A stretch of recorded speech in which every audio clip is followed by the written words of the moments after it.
Michael Grant stood at the entrance of St. Jude's Baptist Church, his hands resting on his cane as he stared at the mahogany casket that held the body of his wife Grace.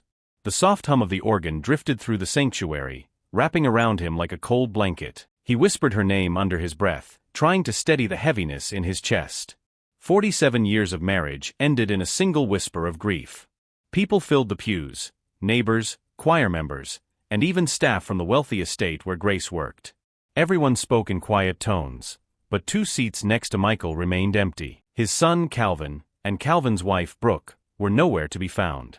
He checked the time again, hoping they would walk through the door with humility, but hoping was becoming a stranger to him. The heavy church doors suddenly burst open with a bang that made several heads turn. Michael didn't need to look to know who it was. The sharp clack of Brooke's heels echoed through the sanctuary like gunshots. Perfume thick enough to choke a choir singer filled the air. Calvin slid into the pew beside his father wearing a cream-colored suit better suited for a nightclub than a funeral. He didn't greet Michael, didn't touch the casket, didn't bow his head. Instead, he pulled out his phone and began texting furiously. His jaw tightened as he typed, sweat forming on his brow. Michael watched him from the corner of his eye and knew instantly, this wasn't grief. It was fear. Brooke squeezed into the pew, adjusting her sunglasses even though the church lights were dim. She leaned toward Calvin and whispered loudly, "This place is a sauna." They couldn't afford proper AC. Calvin hissed for her to be quiet, but he didn't put his phone away. Michael gripped his cane so tightly his knuckles turned white. He wanted to tell them both to leave, wanted to shout that Grace deserved better than this mockery. But he stayed still, letting the discipline of age keep him from causing a scene. When the service ended, he moved slowly toward the fellowship hall for the repast, feeling the weight of a storm gathering around him. The fellowship hall smelled of fried chicken, cornbread, and warm memories Grace cherished. But Brooke lifted her plate with 2 fingers as if it were contaminated. "I can't believe we have to eat this," she whispered sharply. "Where did all her money even go?" Calvin muttered with his mouth full, "She spent it on pills." Brooke laughed quietly, "Well, that expense is gone now. That's $500 a month back in our pockets." Michael stopped mid-bite. A cold stillness settled inside him. His wife wasn't even in the ground, and they were celebrating savings. When the guests finally left, Calvin approached Michael with a look that held neither sympathy nor shame. "Dad," he said firmly, "where is the key to Mom's safe?" Michael lifted his eyes slowly, searching his son's face for the boy he once raised. All he found was desperation. Brooke crossed her arms beside Calvin. "We need to start the probate process," she insisted. "Funerals are expensive, and we know Grace kept cash in the house." Michael stood, leaning on his cane. "Your mother is not even cold yet, and you're talking about money," he said. Calvin stepped closer, his voice dropping. "Dad, stop being difficult. You don't understand how bad things are. If we don't find that money, things will get ugly." Michael narrowed his eyes. "Ugly how, Calvin?" he asked quietly. Calvin's nostrils flared as he stepped closer. "The kind where you lose this house," he snapped. "Now give me the key or I'll tear this place apart myself." When he reached toward Michael's pocket, the old man slapped his son's hand away with surprising speed. Brooke gasped dramatically. "You're losing your mind," she shouted. Calvin's voice grew dark. "You have until tonight, Dad. If you don't give me that key, I'll call the social worker. I'll tell them you can't live alone." They stormed out, leaving Michael standing in silence, his cane trembling beneath his hand. Michael pulled out his buzzing phone. The cracked screen displayed a name he hadn't seen in months, Elliot Warren, Grace's wealthy employer. His voice on the line was shaky. "Michael, come to my estate. Now. And do not go home. Do not tell Calvin or that wife of his." Michael frowned. "Why, Elliot? What's wrong?" The old billionaire exhaled sharply.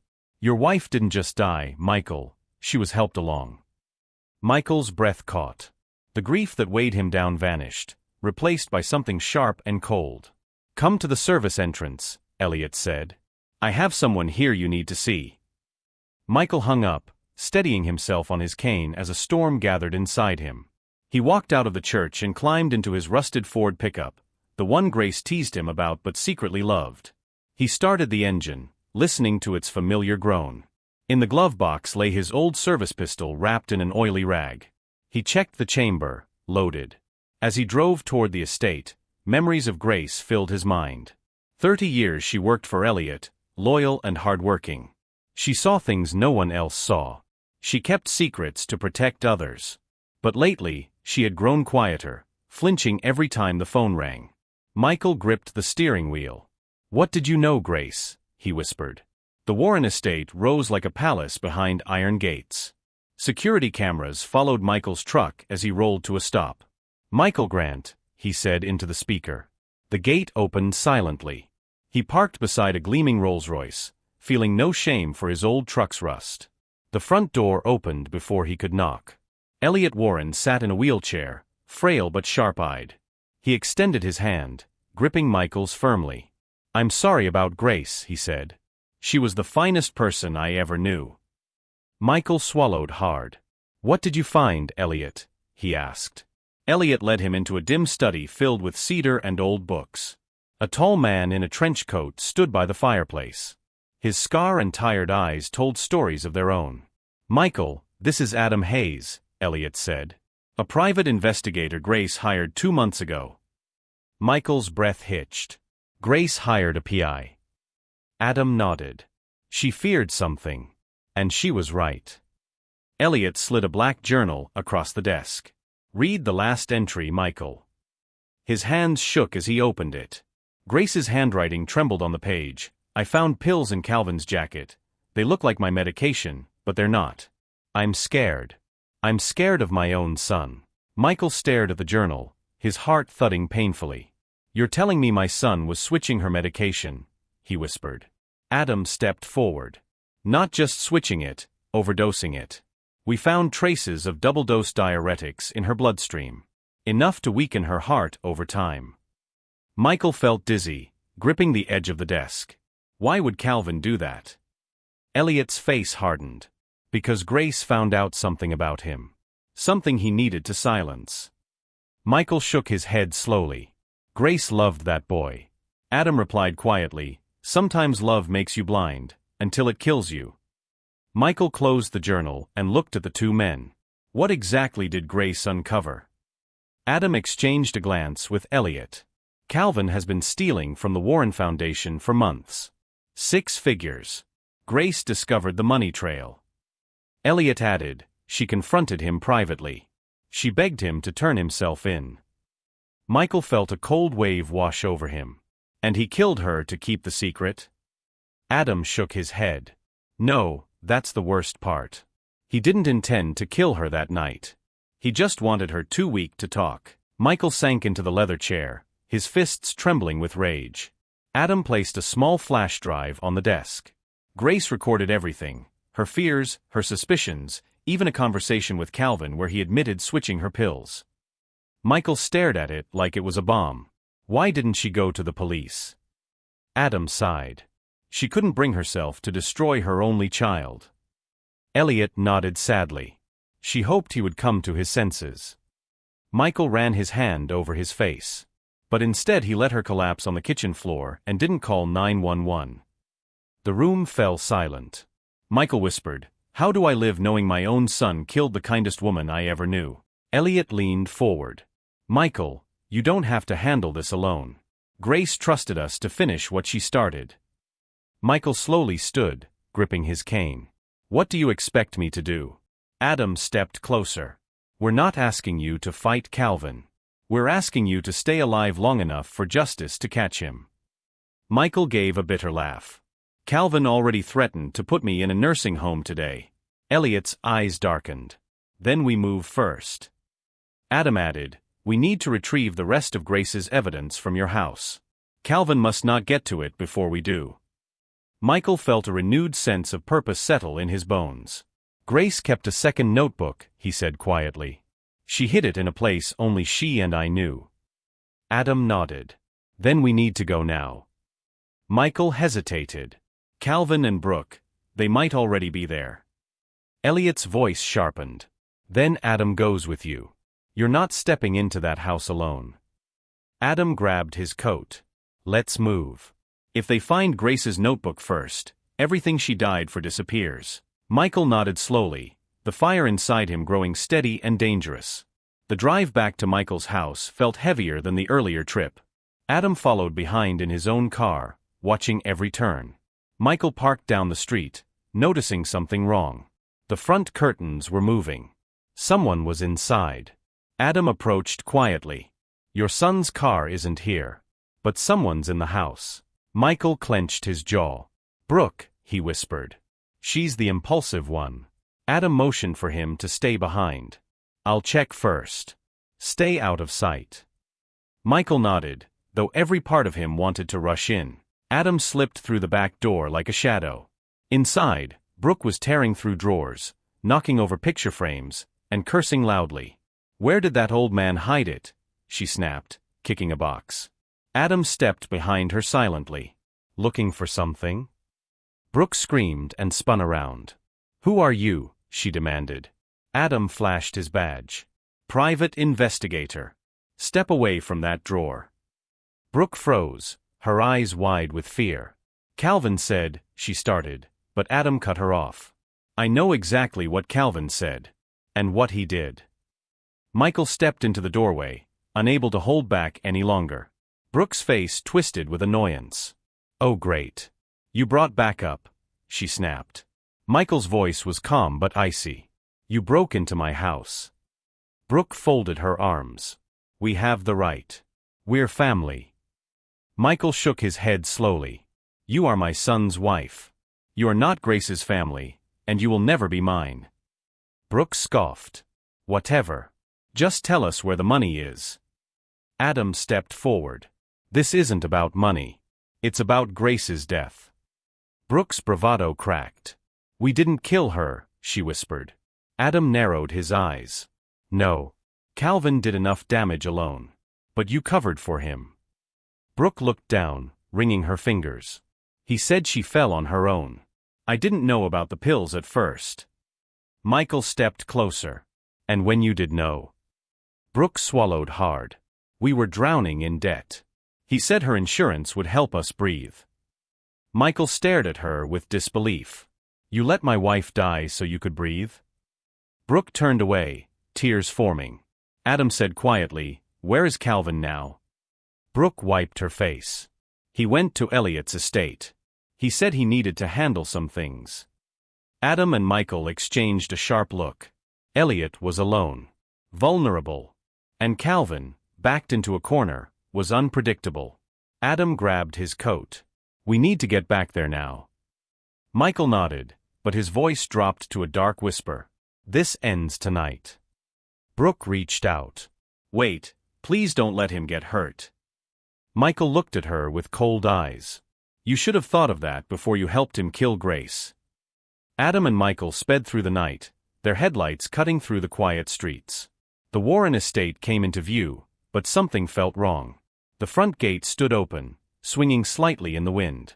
"He's already inside," Adam muttered. Michael gripped his cane tighter. "Elliot is alone in that house," he whispered. Adam parked fast and stepped out cautiously. "Stay behind me. Don't rush in unless I say so."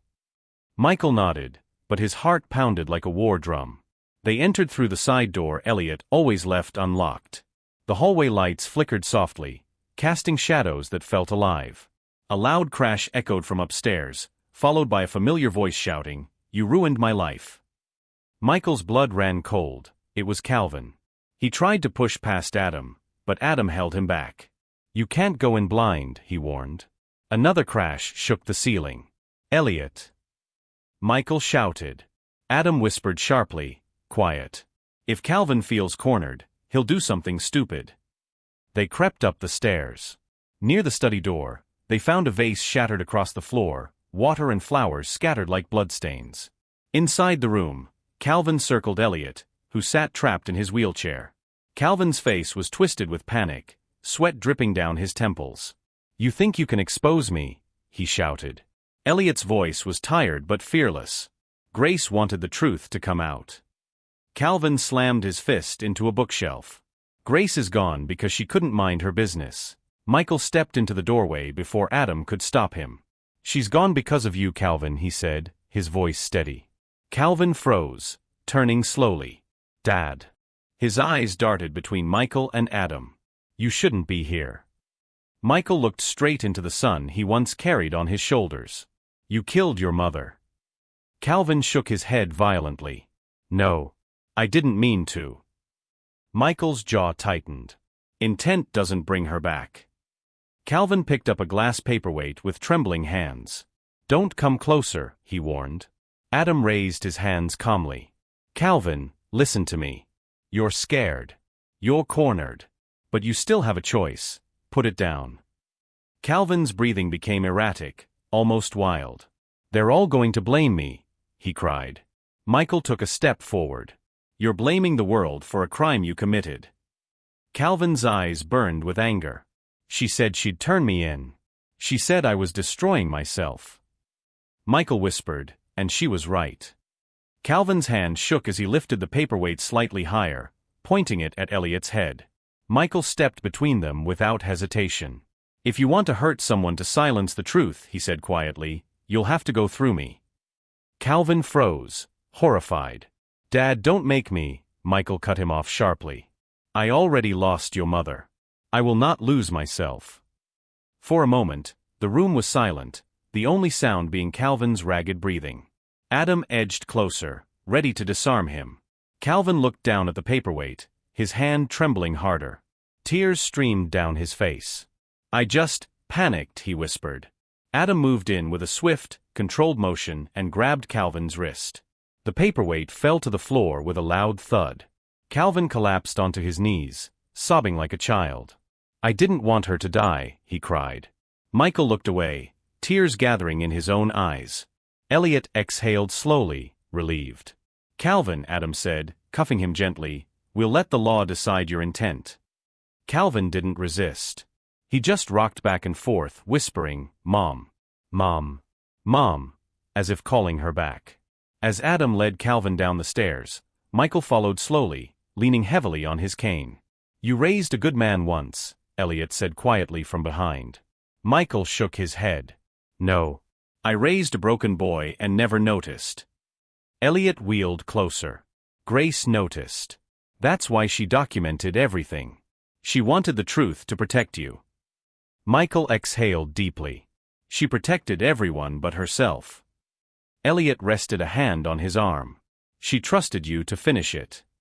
Michael nodded, wiping a tear. I hope I did right by her. Outside, blue and red police lights illuminated the estate like a tragic stage.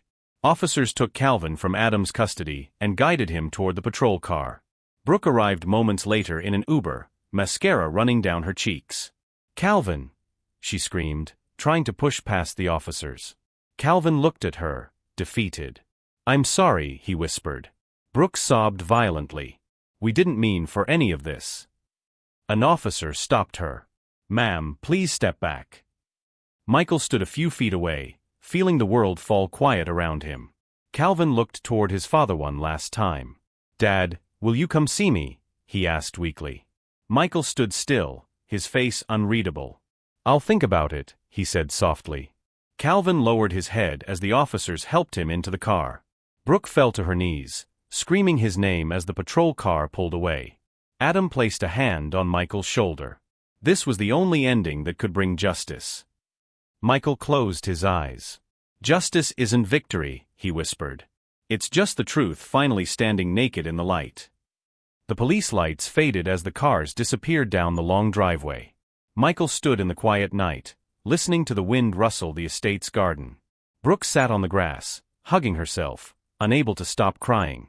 For a moment, Michael considered walking over to her, offering some small comfort. But then Grace's trembling handwriting flashed in his mind. He turned away. Adam approached him gently. You did the hardest thing a parent can ever do, he said. Michael swallowed. It doesn't feel like strength. It feels like breaking. Back inside the estate, Elliot insisted Michael stay the night. You shouldn't go home alone after this, he said. Michael agreed reluctantly. The guest room smelled faintly of lavender, Grace's favorite scent, which Elliot had kept around for her comfort during late-night work hours. Michael sat on the edge of the bed, staring at the small journal Grace had written. He ran his fingers over the cover. Why didn't you tell me? He whispered. The room answered with silence. He opened the journal again, reading her final lines until his vision blurred. Morning light crept through the curtains when Michael finally rose. Adam knocked quietly and stepped in. The investigators confirmed everything, he said. Grace's cause of death is being reclassified. Michael nodded slowly, rubbing his tired eyes. What happens to Calvin now? Adam exhaled. He'll be charged with negligent homicide and insurance fraud. Intent will be debated. Michael stared at the floor. He wasn't always this way. Adam sat beside him. People change under pressure, but what they choose still matters. By noon, Michael returned home with Adam accompanying him. The house felt hollow, the silence too loud without Grace's soft footsteps. Michael walked to the kitchen, touching the counter where she often prepared morning tea. He whispered, "I miss you," his voice trembling. Adam placed a sealed envelope on the table. This was in Grace's notebook, he said. Michael opened it carefully. Inside was a letter addressed to him in her familiar handwriting. "Read it when you're ready," Adam said softly, then left him alone. Michael unfolded the letter with shaking hands. Grace's words spilled across the page like a warm embrace. "If you're reading this, Michael, it means I couldn't protect you from the storm I saw coming. But I trust your heart. I trust your strength. And I trust that you will choose truth over comfort, even when it hurts." Tears slipped down Michael's cheeks. She had known everything. She had prepared him for this moment. "Love our son," she wrote. "But do not let him destroy you." Michael placed the letter against his chest and cried until his breath steadied. Later that afternoon, he met with a lawyer recommended by Adam. "Mr. Grant," the lawyer said gently, "I understand you want to update your will." Michael nodded. "Yes, everything must reflect what happened. I won't pretend things are the same." The lawyer asked, "Do you want Calvin included?" Michael exhaled slowly. "Yes, but not in the way he expects." The lawyer raised an eyebrow. Michael's voice sharpened. "I want him to receive $1. Exactly one." The lawyer typed the instructions carefully. "Are you sure?" he asked. "Most people cut out an estranged child entirely." Michael shook his head. "No. Leaving nothing lets a man imagine he was forgotten. Leaving $1 tells him I remembered everything." The lawyer nodded. "It will hold up in court." Michael added, "The rest goes to the Warren Foundation in Grace's name. She believed in helping people." As the lawyer printed the documents, Michael felt a strange calm. Grace's legacy would help others, not be wasted on greed. 3 days later, Michael visited the county jail. Calvin sat across the glass partition, his eyes red and hollow. "Dad," he whispered, "I didn't expect you to come." Michael studied him quietly. "I came because your mother would have wanted me to." Calvin swallowed hard. I'm scared." Michael nodded. "You should be. But fear won't save you. Only the truth will." Calvin pressed his forehead against the glass. "Do you hate me?" Michael's voice cracked. "No. But I can't protect you from what you did."